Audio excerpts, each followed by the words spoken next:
Hey there, welcome to LSAT Demon Daily. I'm Erik Johansson, teacher and tutor with LSAT Demon.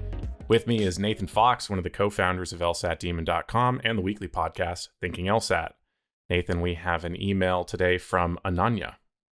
Ananya expects to graduate with a 3.3 or a 3.4 GPA with an upward trend in later years.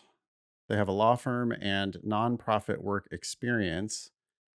And Ananya says, I'm currently taking a year off and will be applying for the 2025 early admission cycle. If I had a choice, I'd like to be admitted to any of the schools in Boston or Emory Law in Georgia. I'm not sure if this helps with context, but I've had a visit with Emory Law Admissions, and she said that me simply being there and keeping communication with her increases my chances of acceptance. I had informed her of my last plans as well as my current GPA. I also have an LSAT tutor, and I am taking this process extremely seriously as I do not want to do retakes of the exam or wait until the next cycle to reapply. Okay, we already got some stuff to talk about there.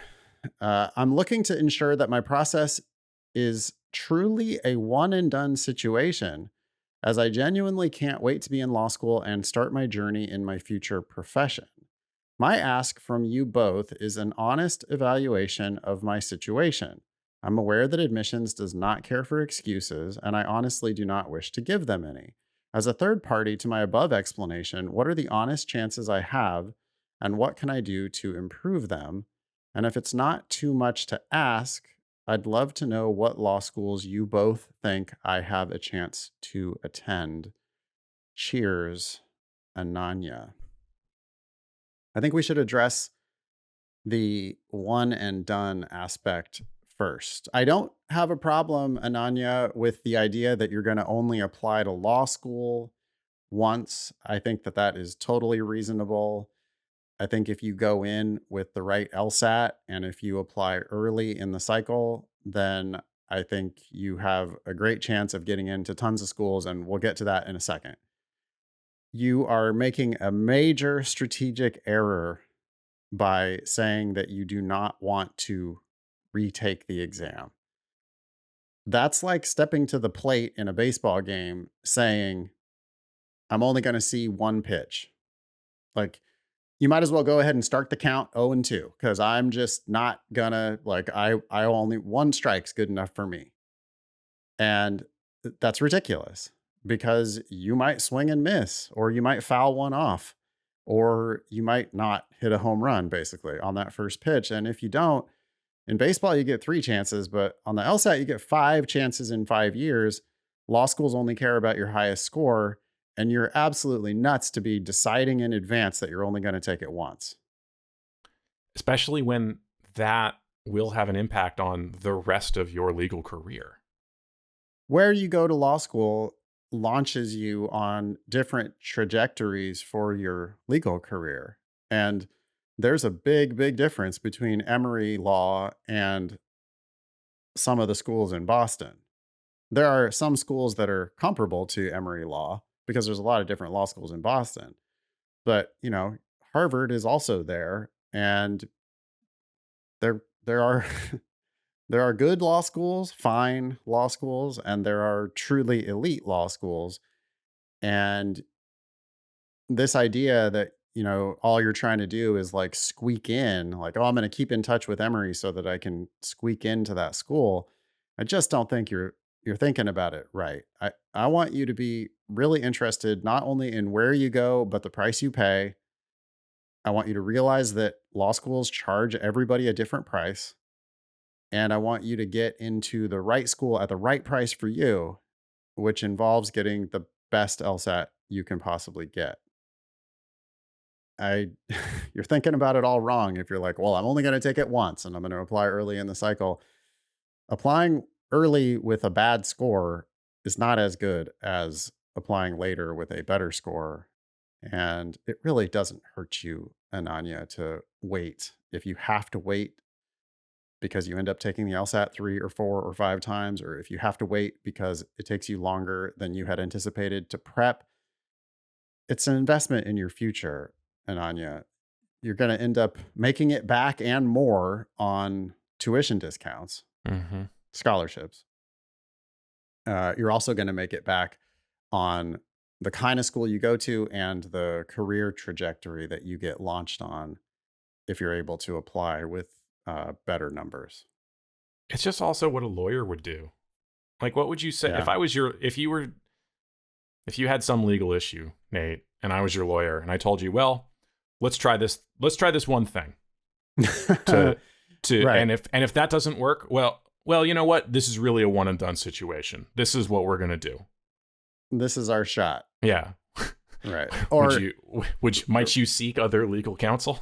yeah, it's like filing a brief that only has one argument in it. You know, I mean, the brief or the like defense is going to say, one, he didn't do it. Two, even if he did do it, you can't convict him on this evidence. Three, even if you do convict him on this evidence, here are the ameliorating circumstances or whatever. I mean, you got to be thinking about advocating for yourself. And the best way that a candidate can advocate for themselves for law school is to get the very best LSAT they can get. When you've got multiple opportunities at it, why wouldn't you take those multiple opportunities? Mm-hmm. I was just going to say, I'll stop there with the speculating, but Ananya, you can look into the data to figure out what your own chances are. I would start at lsatdemon.com/scholarships. Put in your GPA, put in various LSAT scores, hit update. If you want more details, click into the 509 reports because then you can see exactly what's going on at those schools. But that's the only way for us to really predict what your chances are at any particular school. One more thing that I want to add for Ananya. You mentioned briefly that you've had a visit with Emory Law Admission. You've had some conversations with them. I think that's good. I think you do, if you can be just kind of politely in touch with, and if you can form some relationship with admissions offices, usually not a bad thing. They want to know that you're interested in their school. I would just tell you to be careful. Especially you mentioned that you're talking about your GPA with them. Has me a little worried. What is it that you're saying about your GPA when you're talking with these admissions officers? Are you making excuses or explaining, oh, well, this is why my GPA is bad? That might not be a point in your favor if you're having those sorts of conversations.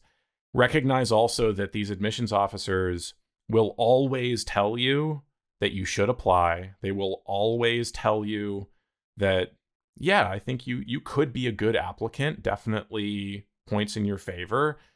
Their job is to make you feel good about applying to their school. So not to say that you shouldn't, and not to say that you should avoid speaking with these people. I think maintaining those relationships can be good if you can advocate for yourself in an effective way and just not be too intrusive, but just prove to them, yeah, I'm actually interested in your school. All that can be good.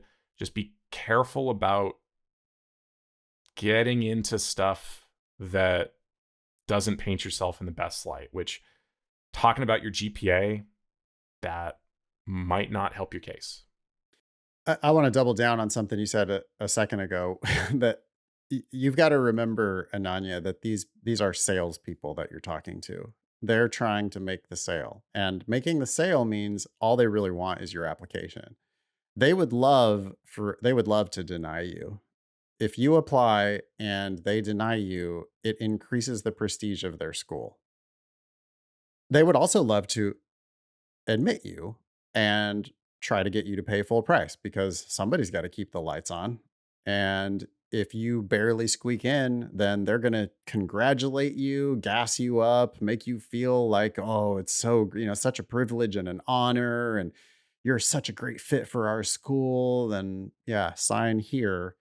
And you're signing your name for $60,000 plus per year. They would also love to admit you and give you a scholarship if you have the right numbers.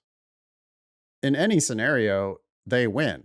If you apply with the wrong numbers, they can deny you. If you apply with mediocre numbers, they can admit you and see if you'll pay full price.